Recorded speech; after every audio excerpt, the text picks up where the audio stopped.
वचन अपना हमारा विश्वास को प्रभु आज पर एक बार हमारा पवित्र करना हमारी स्तुति आराधना करता हमारा वचन हमें प्राप्त करवाने માટે આવ્યા છે ત્યારે બોલનાર પાત્રની નવદસ તમને આડમાં તમે રાખો મારા મુખમાં યોગ્ય શબ્દો પણ તમે મૂકો અને દરેકને સાંભળતા કાન પ્રભુ તમે આપો અને ગ્રહણ કરતું હૃદય તમે આપો આજે સમસ્ત સૌપર વચન તમારું પવિત્ર વચન આવી રહ્યું છે આવશે એ દરેક જગ્યાઓ પ્રભુત્વમાંથી વચન મારફતે અમારા લોકોની સાથે વાતનો વ્યવહાર કરો પ્રભુ ઈસુના નામમાં પ્રાર્થના સાંભળી સ્વીકાર કરો આમેન પરે સમય માટે સત્તાનો આધાર માનીએ અને આપ સૌને પરીને ગુડ મોર્નિંગ જય મસીહ અને આજના નવી દીદી એની સલામ અને શુભેચ્છા પાઠવું છું પ્રભુના વચનો તરફ આપણે જઈશું પ્રેરિતોના કૃત્યો 6ઠો અધ્યાય 8 થી 15 તરીકે આપણે વાંચ્યું અને એમાં કેટલીક બાબતો આપણે જોવાના છે ગયા રવિવારે આપણે યુવાન શુભાર્થીકે પ્રભુ ઈસુ ખ્રિસ્તના ઊંચુના જે 7 વચનો છે એ ભાવોની વાત આપણે શીખી શક્યા કે જીવનની ઊંચી હું છું જગતમાં જવાળું હું છું ઘેટાણવાળું હું છું પૂર્ણતાનું ઘેટાણું તારા છું પુનરુત્થાન તથા જીવન હું છું માર્ગ તથા સત્ય તથા જીવન હું છું અને હું ખરું દ્રાક્ષા વેરો છું પ્રેરિતોના કૃત્યોની વાત જ્યારે આપણે કરીએ છીએ ત્યારે એની અંદર 7 સેવકોની વાત આવે છે 5મા વચનની અંદર એ 7 સેવકોની નોંધ મળે છે પરંતુ ચિંતા કરતા નહીં 7 સેવકો સંબંધી નથી જોવાના એક સેવક સંબંધી આપણે જોવાના છે અને જેનું નામ છે સ્ટેફન શરૂઆતની ખ્રિસ્તી મંડળીમાં જે પ્રશ્ન ઉભો થયેલો પ્રશ્નના સમાધાન માટે 7 સેવકોની ગણતરી કરવામાં આવી એમાં જેનું પહેલું નામ આવે છે સ્ટેફન એના સંબંધી આપણે જોવાના છે એ પહેલા એમ કહીશ કે પહેલો અધ્યાય પ્રભુ ઈસુ ખ્રિસ્તના આકાશગમનનું અને શિષ્યો અને વિશ્વાસીઓની એકતામાં અને પ્રાર્થનામાં અને સંગઠનનું વૃદ્ધિ પામવાનું અધ્યાય તરીકે બીજો અધ્યાય ખ્રિસ્તી મંડળી પર 50મા દિને પવિત્ર આત્માનું આગમન 3000 માણસો ઉમેરાયા ત્રીજા અધ્યાયમાં આપણે જોઈએ છીએ કે જન્મથી લગતા માણસને સાજાપણું મળે છે ચોથા અધ્યાયની અંદર 57મી શરૂ થાય છે મિત્ર યુવાનને પકડવામાં આવે છે અને આવી 57ની વચ્ચે પ્રેરિતોના કૃત્યો 4 પ્રમાણે એ 3000ની સંખ્યા વધીને 5000ની થઈ જાય છે 5મા અધ્યાય આપણે આગળ વધીએ છીએ ત્યારે શરૂઆતની ખ્રિસ્તી મંડળીનું કુટુંબ કે જેણે પાપ કર્યું અને પાપના કારણે તેઓ અતીત થયા અનાન્યા અને શાપીરા અને 6ઠા અધ્યાય આપણે આવીએ છીએ ત્યારે હિબ્રુ અને ગ્રીક જે બહેનો એ વૈશ્વી એની સેવાની યોજના માટેનો જે પ્રશ્ન ઉપસ્થિત કર્યો હતો એ પેલા વચનમાં આપણને મળી આવે છે લખ્યું છે કે દિવસોમાં શિષ્યોની સંખ્યા વધતી જતી હતી કોઈ પણ વિશ્વાસી કોઈ પણ મંડળીની સંખ્યા જ્યારે વધતી જાય તો એની સામે બધા પ્રશ્નો પણ અને સાથે સાથે બધા પડકારો પણ 20 કુટુંબ હોય તો જાણે કે નાનું કુટુંબ તરીકે આપણે પણ 20 માંથી પછી 200 કુટુંબ થાય તો એના પ્રશ્નોનો પડકારો કંઈ અલગ જ હોય છે અને એ રીતે વિશ્વાસીની સંખ્યા વધતી હતી અને માટે પ્રશ્ન અને પડકારો પણ વધતા હતા તેવું વચન કહીશ ત્યારે હિબ્રુની સામે યહૂદીઓએ બળવાટ કર્યું આ શબ્દ જૂના કાળથી આપણને જોવા મળે છે. બળબડા પછી કહેવામાં આવે છે કે રોજ મેજરીમાં તેઓની વિભાવને પડતી મૂકવામાં આવતી હતી. છઠ્ઠા અધ્યાય આપેલા વચનમાં જે પ્રશ્ન છે એ વાતને લઈને 12 વિદ્તો એ પાસે આ પ્રશ્ન થાય છે અને તેથી કરીને બીજા વચનમાં કહે છે ત્યારે 12 વિદ્તો બધા શિષ્યોને પોતાની પાસે બોલાવીને કહ્યું કે અમે દેવની વાત પડતી મૂકેલી ઘણા પીરસવાની સેવા કરીએ એ શોધવું નથી. માટે ભાઈઓ તમે પોતાનામાંથી પવિત્ર આત્માથી જ્ઞાનથી ભરપૂર એવા 7 પ્રતિષ્ઠિત માણસોને શોધી કાઢો કે જેઓને અમે એક કામ પર દેવની વાત અને માણસની પીરસવાની સેવા. આમ જોઈએ તો સેવાઓ અગત્યની છે, પરંતુ બધી સેવાઓમાં જુદા જુદા પાત્રોના વ્યક્તિઓ હોય એ અગત્યનું છે. એક સાથે એક જ સમયે બધી સેવાઓને આપણે પહોંચી શકતા નથી અને તેથી જ કરીને મંડળીની માળખાની વ્યવસ્થામાં જુદા જુદા પ્રકારની સેવાઓ, જુદા જુદા વ્યક્તિઓ, પાત્રો, આગેવાનો સેવા આપે છે. સેવા ખૂબ જ વૃદ્ધિ પામે છે અને તેથી કરીને વાત કરી તો બીજા આપણે બોલાવીને મામેલી વાત તેઓને આગળ રજૂ કરી અને શરત એટલી જ હતી કે જેઓ પવિત્ર આત્માથી અને જ્ઞાનથી ભરપૂર હોય એવા 7 પ્રતિષ્ઠિત વ્યક્તિઓની શોધી કાઢવા અને પછી શિષ્યોને આગળ તેમને રજૂ કરવા અને તેઓ આગળ વધીને કહે છે કે દેવની સેવા અથવા દેવની વાત અમારે પ્રગટ કરવાની. ચોથા વચનમાં કહે છે પણ અમારે તો પ્રાર્થનાની સેવામાં અને પ્રભુની વાતની સેવામાં આગળ વધવાનું છે. અને આ પ્રશ્નના સોલ્યુશન માટે 7 સેવકોને અલગ કરવામાં આવ્યા. 5મું વચન કહે છે એ વાત આખી મંડળીને સારી લાગી અને વિશ્વાસથી તથા પવિત્ર આત્માથી ભરપૂર એવા સ્ટેફન જેના સંબંધી આજે આપણે જોવાના છે. સ્ટેફન નામના એક માણસને, ફિલિપને, પ્રોક્રસને, નિકાનોને, તિમોનને, પાર્મેનાસને તથા અંત્યોખના યુવતી થયેલા નિકોલાસને પસંદ કર્યા. તેઓએ તેમને પ્રેરિતોને આગળ રજૂ કર્યા અને તેઓએ પ્રાર્થના કરીને તેઓ પર હાથ મૂક્યા. શરૂઆતની મંડળીના આદર્શના એવા પ્રેરિતો, શિષ્યો કે જેઓ આ પ્રશ્નના નિવારણ માટે 7 સેવકોની મંડળી કરે છે. અને આખી મંડળીની વાત સારી લાગી અને તેઓને અલગ કરતા એ સેવાની મંડળી પણ કરે છે. બીજી બાબત આપણે યાદ રાખવી જોઈએ, અગાઉ પણ મેં કહ્યું કે ખબર નહીં, પણ જ્યારે અમે બુધવાર શુક્રવારે પ્રાર્થનામાં મળીએ છીએ ત્યારે બાઇબલમાંથી, જૂના કરારમાંથી અમે આગળ વધી રહ્યા છીએ. ઉત્પત્તિથી લઈને લગભગ હવે નામ શરૂ થવા પુનર્નિર્માણ અને નવા કરારમાંથી અમે શરૂ કરી પ્રેરણા કૃત્યોથી લઈને લગભગ એફએસસી તરફ અમે છીએ. બીજો અધ્યાય પૂરો કર્યો છે અને જ્યારે એ રીતે પ્રમોશન આગળ વધી રહ્યા છે ત્યારે હું કહું છું કે આ અધ્યાયનો આ અધ્યાયના આ પુસ્તક આમ છે તેમ છે અને પ્રેરણા કૃત્યના પુસ્તકની ઘણી લાક્ષણિકતાઓમાંની જો આપણે જોઈએ તો સુવાર્તાઓમાં માર્કની સુવાર્તામાં 28 અધ્યાય અને ત્યારબાદ પ્રેરણા કૃત્યોમાં 28 અધ્યાય આવે છે.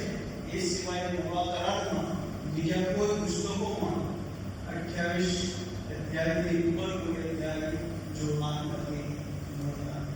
સાથે સાથે આ 6થો અધ્યાય પ્રેરણા કૃત્યો 6 એ પ્રેરણા કૃત્યોના પુસ્તકનો સૌથી નાનો અધ્યાય છે.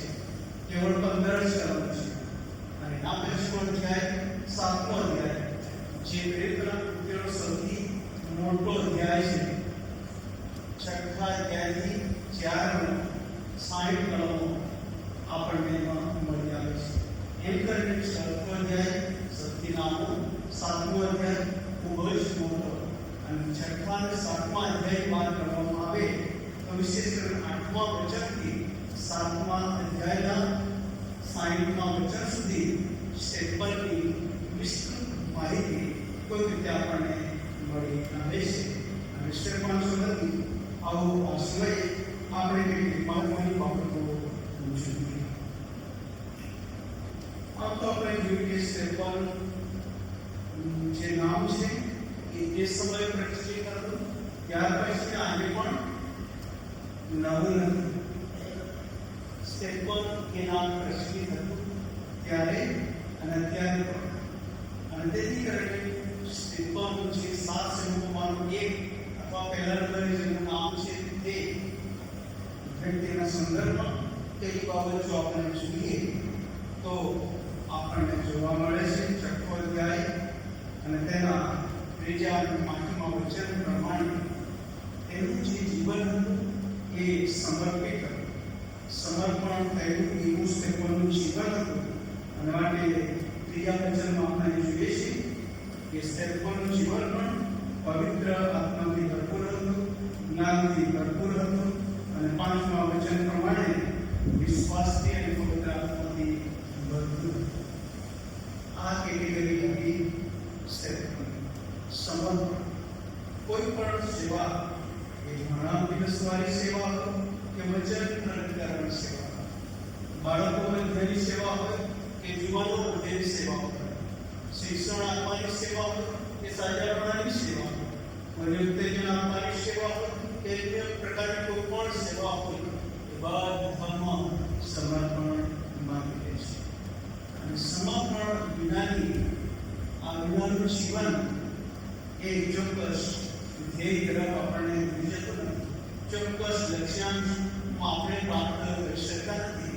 માટે સમર્પણની વાત કરવામાં આવે ત્યારે બાઇબલમાં ઘણા બધા એવા પાત્રો કે જેઓનો ઈશ્વરનો ઉપયોગ કર્યો તે બધા સમર્પિત હતા. ખ્રિસ્તી મંડળીના ઇતિહાસમાં આપણે મોટા મોટા વ્યક્તિઓની વાત કરીએ, માર્ટિન લ્યુથરની વાત કરીએ, જોન કાલ્વિનની વાત કરીએ, જોન હસની વાત કરીએ, એવા અનેક નામો છે કે જેઓ ઇતિહાસમાં ખૂબ જ મહત્વના બની ગયા અને મહત્વનો ફાળો રહ્યો. તેમનું જીવન ખૂબ સમર્પિત છે. તરીકે આપણે વિચાર કરીએ તો આપણે કેમ પણ એવા કમલ વિષ્ણુ સાહેબની વાત આવે, વડોદરા બાળક સાહેબની વાત આવે, એમનું જે ઊંડા સમર્પણ હતું અને સમર્પણની ભાવના સાથે અનેક બાબતો ત્યાગવાની આવે. સમર્પણ ક્યારેય જ કંઈક આપણે મૂકી દેવું પડે, કંઈક આપણે જતું કરવું પડે, કંઈક આપણે છોડવું પડે. અને તેથી કરીને એ ઈશ્વર સાથેનું સમર્પણ એ ખૂબ અગત્યનું છે જે સ્ટેપલ. હવે સ્ટેપલના સંબંધમાં આપણને એવી કોઈ વિસ્તૃત માહિતી મળતી નથી કે સ્ટેપલ અગાઉ શું કરતો, એનો વ્યવસાય કયો અથવા એનું કુટુંબ, એ વિસ્તૃત માહિતી આપણને પ્રાપ્ત થતી નથી. પણ ચોક્કસ એટલું તો આપણે કહી શકીએ કે પ્રભુની ઓળખ પામ્યો, પવિત્ર આત્માથી ભરપૂર અને જ્ઞાનથી ભરપૂર અને વિશ્વાસથી ભરપૂર. 3 અને 5મા વચનમાં એ બાબત જોવા મળે છે. અને માટે સ્ટેપલનું જીવન એ તો સમર્પિત હતું, સમર્પણવાળું હતું. બીજી બાબત, સ્ટેપલનું જે જીવન હતું સેવામય જીવન હતું. સમર્પણ અને સેવા આમ જોઈએ તો સાથે સાથે જ એ જાય છે. 6ઠ્ઠો અધ્યાય 8મું વચન લખે છે, સ્ટેપલ કૃપાથી તથા સામર્થ્યથી ભરપૂર હતો. તેણે લોકો મોટા અદ્ભુત કામો તથા ચમત્કારો કર્યા. સેવા, કોઈ પણ સેવા, નાની હોય કે મોટી હોય. અગાઉ જ્યારે ગ્રેજ્યુએશન હતું ત્યારે અમે ગયા અને સેનામાં માન્ય સેક્રેટરી સાહેબ બહુ સરસ સંદેશો આપ્યો અને સેવાના સંદર્ભમાં એક વાત એમણે કરી. એ તો એ હતી કે આપણે દરેક વિશ્વાસી ખૂબ મહત્વના છે અને આપણે દરેક કોઈ સેવા કરીએ છીએ કોઈ સેવા છે આપણને જોવાય છે, કોઈ નથી જોવાય. અને આપણને ઘણી વખત લાગે આ તો આ સેવા છે એ જ નથી. ના, સેવા નાની હોય કે મોટી ખૂબ અગત્યની છે, ખૂબ મહત્વની છે. આપણા દાહોદ યુથ ફેલોશિપ દ્વારા એજન્ડા કરવામાં આવ્યા કમિટીમાં એક મુદ્દો હતો એ દરેક ચર્ચમાં પણ હોવો જોઈએ. અને એવું નક્કી કર્યું કે ચર્ચ કેમ્પસમાં મહિનામાં એકવાર સાથે મળીને સફાઈ કરવામાં આવે. સફાઈ કરવામાં સફાઈની ઝુંબેશ. આપણે આપણા ચર્ચના પ્રતિનિધિઓ છીએ એવો તો મંડળીઓ સેવા કરે છે, અને સાથે સાથે જીવાનો મંડળી પણ એમાં જોડાય શીખે.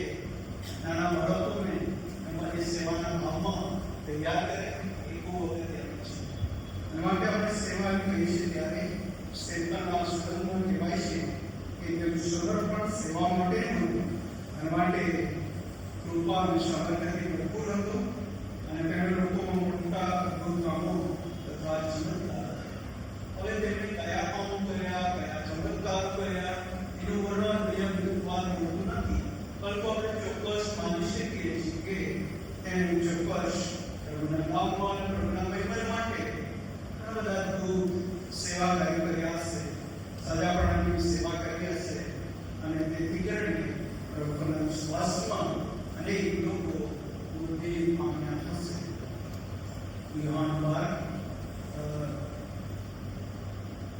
વચન આપણે જોઈશું. ત્યાં હમણાં પ્રભુ ઈસુ ખ્રિસ્ત બહુ સરસ કહે છે. યુહાન 12 અને તેની 26મી સેવાના સંદર્ભમાં પ્રભુ ઈસુ ખ્રિસ્ત જ્યારે વાર્તાલાપ કરે છે, કેટલાક એવા લોકો 20મા વચનમાં ગ્રીક લોકો પર્વ હતું. આ પાસના પર્વની અંદર ગ્રીક લોકો ફિલિપની પાસે આવે છે અને કહે છે કે અમારે ઈસુના દર્શન કરવા છે. અને ફિલિપ જેને આંદ્રિયા કહે છે, અને ફિલિપ અને આંદ્રિયા જઈને પ્રભુ ઈસુ ખ્રિસ્તને કહે છે ગ્રીકના કેટલાક લોકો પ્રભુ તમારા દર્શન કરવા માંગે છે. ત્યારબાદ પ્રભુ ઈસુ ખ્રિસ્ત આખો વાર્તાલાપ કરે છે અને પછી 26મા વચનમાં કહે છે, જો કોઈ મારી સેવા કરતો હોય તો તેણે મારી પાછળ જાઓ. જો કોઈ મારી સેવા કરતો હોય તો તેણે મારી પાછળ જાઓ. અને જ્યાં હું છું ત્યાં મારો સેવક પણ હશે. જો કોઈ મારી સેવા કરતો હોય તો બાપ તેને માન આપશે. જો મારી સેવા કરતો હોય તો બાપ તેને માન આપશે. ઈશ્વર પ્રત્યેનું સમર્પણ અને સમર્પણ દ્વારા સેવામાં વૃદ્ધિ અને વિકાસ. સેવકના જીવનને માટે, સમર્પણને માટે, તેની ઉમદા સેવાઓ માટે પ્રભુનો આપણે આભાર માનીએ છીએ. અને જ્યારે આપણે ઈશ્વર સાથે સમર્પણ હોય, સમર્પણ સાથે આપણે સેવામાં આગળ વધતા હોય ત્યારે બધું જ બધા સમય સાથે ચાલેલું નથી. એ સેવા નાની હોય કે મોટી, પરંતુ શું આપણે મુશ્કેલી આવે અને એટલી હદ સુધી કે વાદ વિવાદ, વિરોધ પણ થોડા અને સતાવણી પણ આવે. અને જ્યાં જાતના મિત્રો જાત જાતની ભાષાઓ વાપરે, જાત જાતના શબ્દો વાપરે, જાત જાતના મીડિયાનો ઉપયોગ કરે અને પછી બધી આખી શૈલીમાં જણાવટ કરે. અને ત્યારે આપણને લાગે આ શું, પણ આટલી બાબતો થતી હતી તેમ છતાં સ્ટેફન જન્મ થયો. અને સ્ટેફનના સંદર્ભમાં કહેવામાં આવે છે તેનું સમર્પણ ખૂબ જ ઉમદા, તેની સેવા ખૂબ મહત્વની. અને જ્યારે 57 આવે છે ત્યારે એ 57 પછી આવો સ્ટેફન પર મૂકવામાં આવે એવા આપણા પ્રભુ ઈસુ ખ્રિસ્ત પર પણ મૂકવામાં આવ્યા હતા. 9મું વચન 6 પણ યુવતી કહેવાતી સભામાં ટુકડીના અલેક્સાન્દ્રિયામાં કિલિકિયા તથા આસિયાના કેટલાય આગળ આવીને સ્ટેફન સાથે વાદ વિવાદ કરવા લાગ્યા. કેટલાક આવીને વાદ વિવાદ કરવા લાગ્યા. ત્યાર પછી તમે જોઈ શકો છો આગળ વચન 10-11 વચન 10મું વચન પણ જોઈ લઈએ. પણ તે એક સ્ટેપલ એવા જ્ઞાન તથા આત્માની પ્રેરણાથી મળતો હતો કે તેઓ તેની સામે ટકી શક્યા નહીં. એવા જ્ઞાનથી ભરતો હતો, આત્માથી ભરપૂર હતો, માટે તેઓ તેની સાથે સામે ટકી નહીં શક્યા.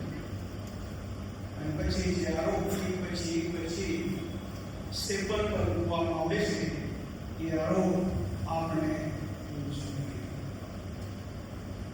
તેરમું વચન 11મું વચન ત્યાં એવું લખવામાં આવ્યું છે, તેઓએ કેટલાક માણસોને સમજાવ્યા.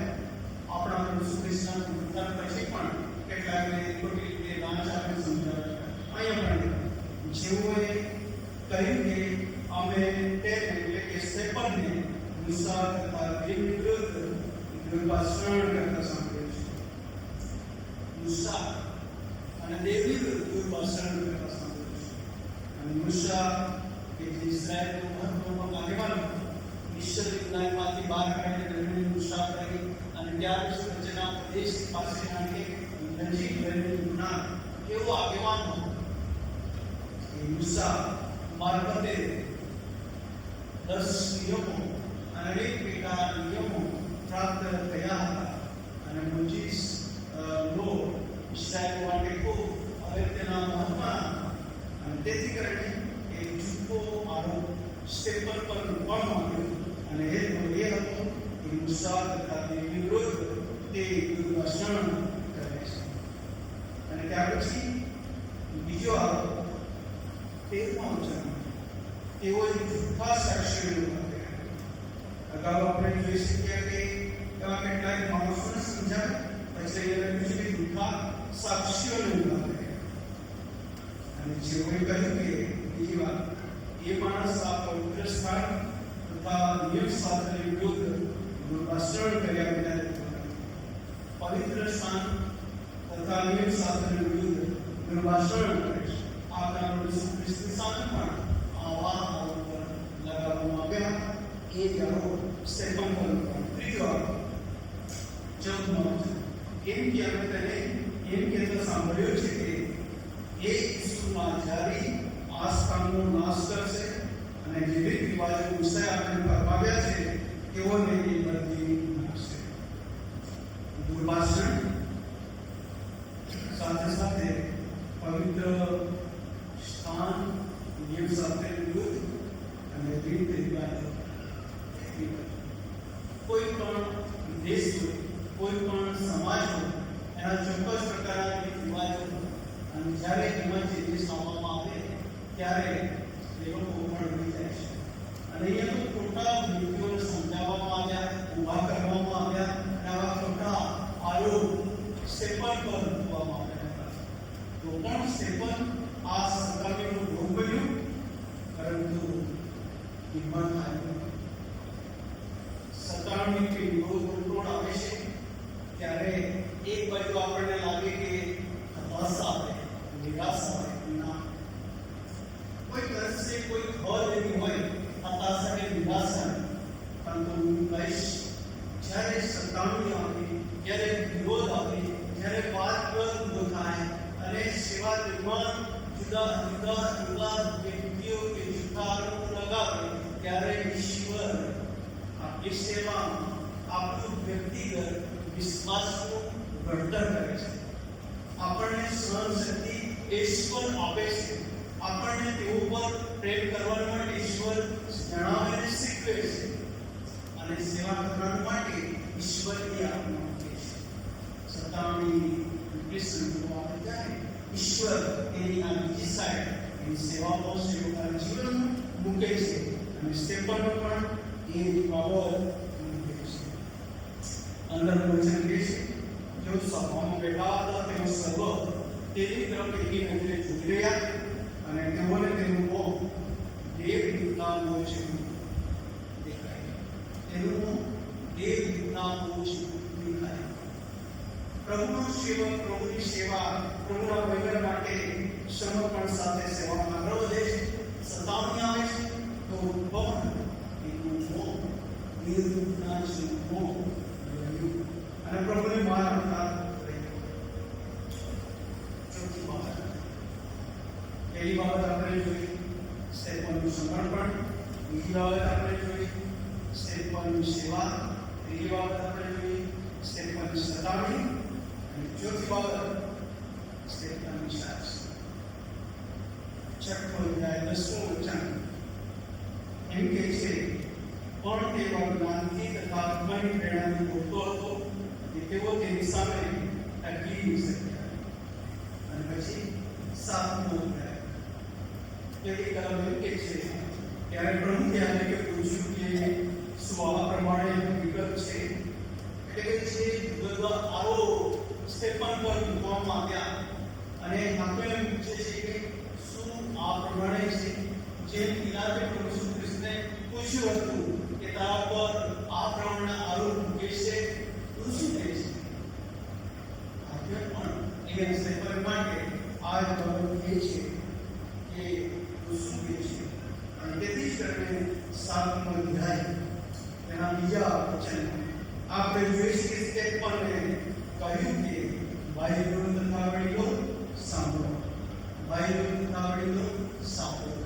અને એમ કરીને સ્ટેપનનો જે વિસ્તૃત સંદેશો, સેવા, સમર્પણ, સતાવણી, સાક્ષી એના સંદેશા પર થાય છે. અને પછી વિગતવાર આપણે વાંચીએ ત્યારે એમાં પાત્રોની ઓળ મળે છે. સ્ટેફનને યાદ કરે છે, ઇબ્રાહિમના તેડાને યાદ કરે. ઇબ્રાહિમ પછી યાકૂબ, યાકૂબ પછી ઈસાક, ઈસાક પછી યાકૂબ અને ઈસરાએલ હતો. પછી યુસુફની વાત કરે છે, મિસ્રની વાત કરે છે, અને ત્યારબાદ મૂસાની વાત કરે, બિન્યામીનની વાત કરે, યહોશુઆની રોજગારી કરે છે. અને એટલી શું કે લંબી જાણે બદલ એના વિસ્તૃત સંદેશામાં એ લઈ જાય છે કે દાઉદ અને સુલેમાન, દાઉદ અને સુલેમાન, સુલેમાન આ મહત્વના પાત્રોને યાદ કરે છે, વાત કરે છે અને બાબત મૂકે છે. ઇબ્રાહિમ સુલેમાન છેલ્લે પવિત્ર આત્માની સામે તમે થાઓ છો. એ વાત કહે છે 51મું વચન, તમે સદા પવિત્ર આત્માની સામે થાઓ છો. પવિત્ર આત્મા કે જે ઈશ્વર પોતે પ્રભુ છે એની સામે થાઓ છો એમ સ્ટેફન કહે છે. અને પ્રેરણા આ અધ્યાય ખૂબ વિસ્તૃત છે અને એમાં પોતે પોતાની સમર્પણ, પોતાની સેવા, પોતાની સતાવણી, પૂર્વજોને કરેલો અન્યાય, સતાવણી, વાતવિવાદ બધી બાબતો જોડ કરીને એ છે અમે સદા પવિત્ર આત્માની સામે થાઓ છો અને સાક્ષી આપે છે. જે આપણા પ્રભુ ઈસુ ખ્રિસ્તે આ જગતમાં હતા ત્યારે વિશ્વાસીઓને કહ્યું હતું, પ્રેરિતોને 1 ગણ્યા, એવું કહ્યું કે પણ પવિત્ર આત્મા તમારા પર આવશે ત્યારે તમે સામર્થ્ય પામશો અને યરૂશલેમમાં, આખા યુદયામાં, સમૃદ્ધમાં તથા પૃથ્વીના છેડા સુધી તમે મારા સાક્ષી થશો. સાક્ષી એ દરેક વિશ્વાસી માટે ખૂબ અગત્યનું છે, મહત્વનું છે. તમે હું જે સોસાયટી કરી, જે વિશ્વાસ કરી, તમે હું જે ફીલ્ડ પર નોકરી કરી, यह अपनी साक्षी है, આપણું જીવન કેવું છે, આપણું જીવન, આપણી સાક્ષી, આપણું સમર્પણ એ બીજાને પ્રકાશ આપનારું હોવું જોઈએ. એક બાજુ વાદ વિરોધ પણ હતો, પરંતુ આપણે જોઈએ છીએ કે સ્ટેફન સાક્ષી આપે છે, વિસ્તૃત સાક્ષી આપે છે. અને પછી જે કહે છે કે તમે પવિત્ર સદા પવિત્ર આત્માની સામાન છેલ્લી વાત કરી સમર્પણ, સેવા, સતાવણી અને સાક્ષી એની સાથે સાથે સેવાના જીવનનો જ્યારે અંત આવે છે ત્યારે એને આપણે એવું કહી શકીએ કે સેવાની સહીની સહાર એ આપણને 7મા અધ્યાયના છેલ્લા ભાગમાં આપણને પ્રાપ્ત થાય છે. તે આપણે જોઈએ 59માં વચન આમ તો પુરુષોત્તમના વચનથી જોઈશું તો કશું વાંધો નહીં. આ વાતો સાંભળીને તેઓ મને બુધાઈ ગયા અને તેઓ તેની સામે દાંતથી સ્વલાઈ ગયા. પણ પવિત્ર આત્માથી ભરપૂર થઈને તેણે આકાશ તરફ એકીને તેને જોઈ લેતા દેવનો મહિમા તથા તેની જમણા હાથે ઈશ્વરનું જોયું. તેણે કહ્યું કે જુઓ, આકાશ ખુલ્લું થયું તથા દેવને જમણા હાથે ઘાસના દીકરાને ઉભેલો હું જોઉં. ઈશ્વરને પ્રત્યક્ષ જુએ છે સ્ટેપ પર. અને આ બહુ અદભુત સાક્ષી અહીંયા મૂકવામાં આવી છે. અને ત્યાર પછી એમ લખવામાં આવે છે, પણ એઓએ બૂમ પાડીને પોતાનું કાન બંધ કર્યા અને તેના પર એક સામટા ધસી આવ્યા. તેઓએ તેને સહેજ બહાર લઈ જઈને પથરામાં લાવ્યા. સાક્ષીઓએ સાઉલ નામની એક જુવાનના પગ આગળ પોતાના લુગડા મૂક્યા. અને પછી છેલ્લો શબ્દ પણ આ બે વચનો આપણે જોઈશું. અને તે ઉઠી ગઈ. એ મરણ પામ્યો એવો શબ્દ નથી, એ મૃત્યુ પામ્યો એવો શબ્દ માટે શબ્દો પ્રયોગ કરવામાં આવ્યો નથી. તે ઉઠી ગયો. ખ્રિસ્તી સહાદ, ખ્રિસ્તી સહેલી એ મરણ નથી, એવું છે. વર્તમાન સમયે કે ભૂતકાળમાં કે શરૂઆતથી મળીને ત્યાં સુધી પ્રભુના નામમાં ઘણા બધા પ્રભુના સેવકનો શીખાવ સૈનિક પ્રભુના નામમાં સેવન કરતા કરતા બોલી છે. તેથી કરીને સ્ટેફન સહી એટલી વિશાળ વસ્તુ છે. જ્યારે છેલ્લી ઘડી હોય એ વખતે પણ જે પ્રભુ ઈસુ ખ્રિસ્તે પદસ્તંભની 7 વાળી ઊંચાઈ હતી એમાંથી 2 વાળીનો ઉપયોગ સ્ટેફન કરે છે. કેમ કે સ્ટેફન પોતે સમર્પિત હતો, સેવા કરતો હતો, સત્તાનો ભોગ કરતા આગળ વધે છે, સાક્ષી આપે છે અને શહીદ ભૂલે એની પ્રાર્થનામાં 2 બાબતો કે આપણા પ્રભુ ઈસુ ખ્રિસ્તે પદસ્તંભની વાળીનો 7 બાબતો ઊંચાઈ અને 2 બાબતો જોવા મળે છે. 59 વચન તેઓ સ્ટેફનને પકડાવતા હતા ત્યારે તેણે પ્રભુની પ્રાર્થના કરી. અને તેની પ્રાર્થના જે કરે છે સ્ટેફન, ઓ પ્રભુ ઈસુ મારા આત્માનો અંગીકાર, ઓ પ્રભુ ઈસુ મારા આત્માનો અંગીકાર. લુક 23:47. મારા પ્રભુ ઈસુ ખ્રિસ્તે પણ આ જ પ્રાર્થના કરી. એ બાપ, મારો આત્મા તારા હાથમાં સોંપું છું.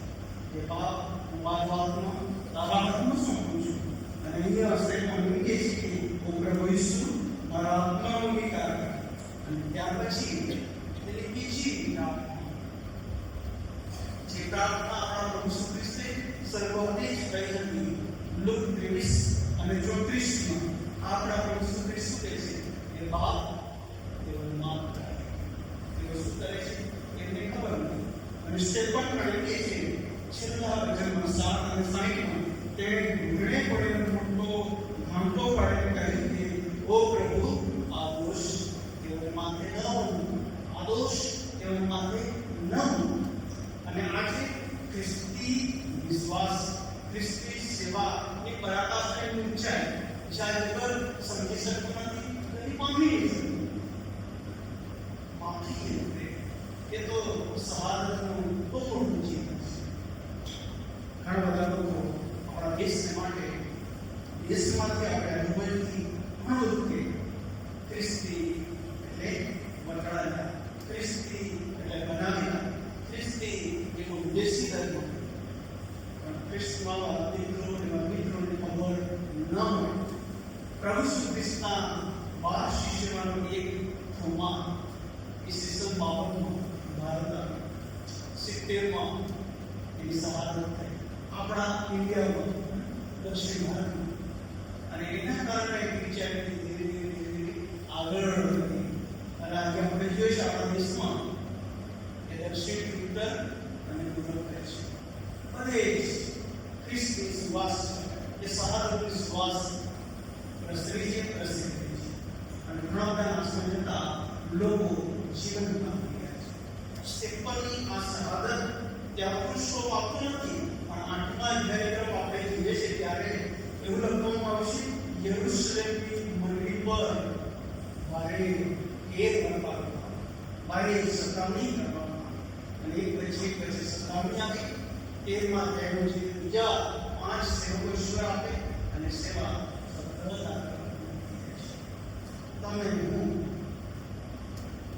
જુદા જુદા પ્રકારની સેવા, પ્રભુની મંડળીની સેવા સીધી રીતે ગમે રીતે છીએ. નથી માત્ર કોઈ વ્યક્તિ અથવા કોઈ વિશ્વાસી વ્યક્તિ પ્રભુની સેવામાં નથી. સર્વવ્યાપી સેવા નાની હોય, સેવા પાણી આપવાની હોય કે પછી બહાર નાનકડું કચરો પછી ટોપી પર બધા પ્રકારની સેવા છે. અને દરેક વિશ્વાસી એ સેવા સાથે મળીને કરે અને ખ્રિસ્તને વિચાર કરે. પહેલો પ્રવૃત્તિ 12:27 આપણે જાણીએ છીએ કે શરીર અને તેના અવયવો અને મંડળી માટે પણ એવું છે. આપણે દરેક મહત્વના છે. વાય છે ખૂબ જ મહત્વનું છે એમ નહીં, મહત્વનું છે. સન્ડે સ્કૂલ ખૂબ જ મહત્વનું છે. હા છે, પરંતુ વાય કરતા મહત્વનું નથી. મહિલા સત્તા એનાથી મહત્વનું ના. વાય મહત્વનું, સન્ડે સ્કૂલ, મહિલા સત્તા ઘણું છે. પાસ્ટર બાળક સેવા, બધી રીતે સેવા અગત્યની મહત્વની છે. અને એ સેવા ઈશ્વર આપણને કહે છે ત્યારે વિશ્વાસ સાથે, સમર્પણ સાથે સેવા કરતા આગળ વધીએ. અને આગળ વધીશું ત્યારે વાદ વિવાદ, સતામણી, સંજોગોને પરિસ્થિતિઓ એ તો એ ઇનામ છે, સેવાનું ઇનામ છે. અને તો આપણે પામવાનું છે. એનાથી આપણે જઈને સાક્ષી આપવાનું છે. સમાધાન પુરુષોત્તમ યુહાન 12:24 કહે છે. આપણા પણ 20 કહે છે. 26મું વચન આપણે વાંચ્યું યુહાન 12:24. જો ઘઉંનો દાણો ભૂમિમાં પડે મરી જતો નથી તો તે બીજા ઘણા પડો.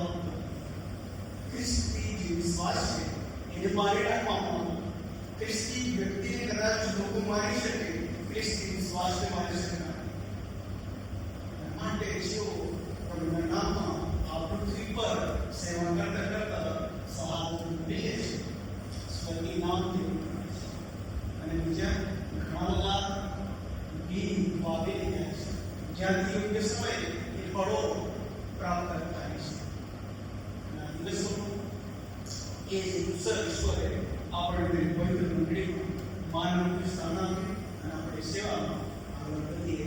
સ્ટેપની કૃપા ઈશ્વર આપણને આપે અને પવિત્ર આત્માથી, જ્ઞાનથી અને વિશ્વાસથી ભરીને આપણું કરે. વચનકાર પ્રભુ આપણને આશીષ આપે. પ્રાર્થના કરીશું સેવાના અંત ભાગમાં 357 ગીત ગાઈશું. દિલમાં એ કરવું પ્રીતિથી ભરજે. જીવનની સાથે પણ આપણે કરીશું. પ્રભુ મેં આભાર માનીએ છીએ સર્વાંગી ખ્રિસ્તી મંડળી, ખ્રિસ્તી વિશ્વાસ, ખ્રિસ્તી વિશ્વાસીઓ, ખ્રિસ્તી આગેવાનો મંડળીમાં થયેલા પ્રશ્નોનું નિવારણ સાથે મળીને લાવવાની છે યોજના કરી. એમાં 7 સેવકોની પસંદગી અને સ્ટેફનની પસંદગી.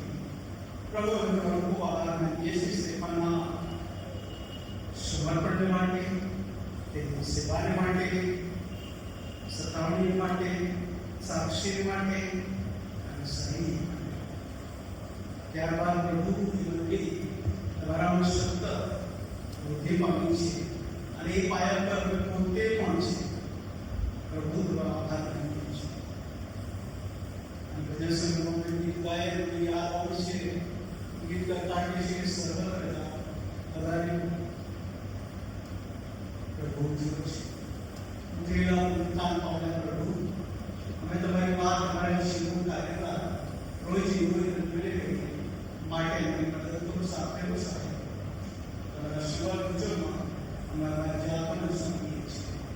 પ્રભુ ઈશ્વરના નામમાં કહીએ છીએ. આમેન. ભજન સંગ્રહમાં 357 ગીત ગાઈશું.